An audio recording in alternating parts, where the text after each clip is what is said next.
Well, Thank you for having activity me. on the market continuing to slow down from the reports I've read, local participation dominating now. Give us a sense of what's dictating movement at the NSE at the moment, and given that, how you see the rest of the year playing out.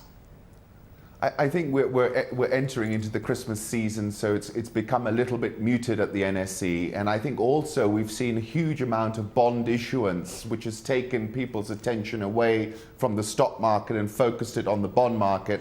You know, we've had the 20-year being tapped again. We've had Safaricom list their bonds. So we've had an outsized activity in the bond market. And I think that's what's taken people's eye off the ball at the NSE. And I think, we'll pretty much go into the close of the year at these sort of levels. But obviously in thin markets, you can get quite sharp movements, especially on the frontier. Well, certainly, as I was saying a moment ago, investors seem to be optimistic about the way going forward, but they also seem to agree that the developments that we're seeing on the political scene are likely to dampen market returns moving forward. What's your view on the impact of the political rumblings we're hearing at the moment? I think, on the frontier, the political risk is always magnified. And I think you can see that in Zimbabwe, you can see that in Kenya as well. And I think, we're in this position where a lot of players are hoping that we'll have some kind of serious excision via Ocampo and the ICC. And until we get that, I think, the political risk is weighing quite heavily. There is a sense that, it has been business as usual. I think a lot of people are looking for some kind of inflection point in the political sphere. I personally think they're going to get it via the ICC. But until we see the facts hit the ground, I think there'll be a little bit of uncertainty and investors will sit back a little bit. But the moment we get that, I think you'll see a very sharp move higher in the stock market, because it is the political uncertainty that's the cloud that hangs over us at the moment. Is there a distinction, though, to be made between the impact this would have on local investor sentiment and foreign investor sentiment? Because just this week we heard CEO of Safaricom, Michael Joseph, say that foreign investors don't seem to be too perturbed by all that's going on.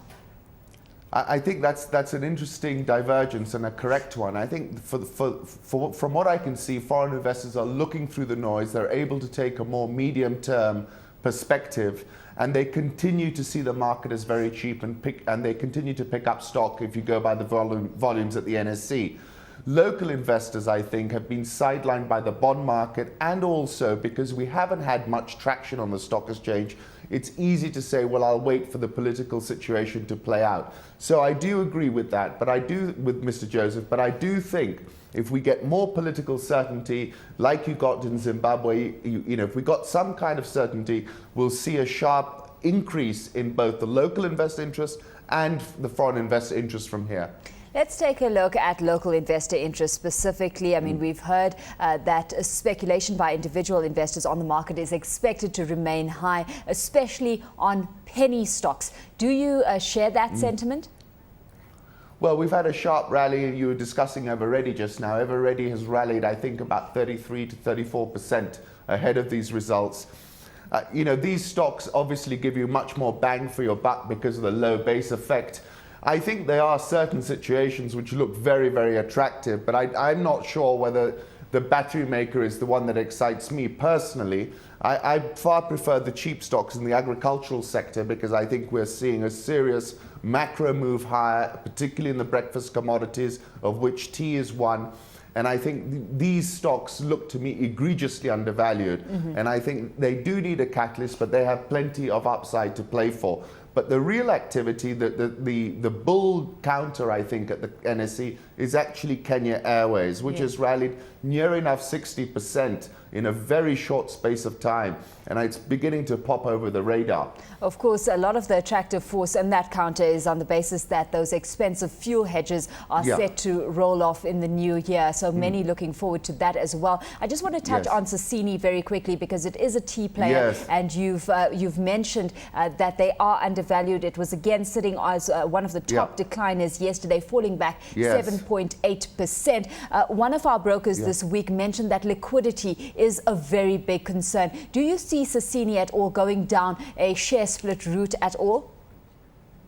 I don't think we're likely to go down a share split route. I think the Sassini, the recent price action is driven by somebody who's got an outsized position in a stock which is illiquid, and they're trying desperately to cut that position. I think it's an incorrect move on their part, but obviously, it's a bit of a fast money situation.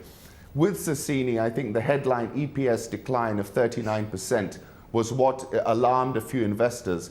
But if you look at the 208 earnings, they had a biological revaluation which was outsized and anomalous. So that comparison, I think, was incorrect. When you look at the sequential 6-month on 6-month increase, that's where you see the numbers starting to feed in. It was in the order of 221%. If you look at the sequential 6-month on 6-month cash flow increase, that was 1,000%.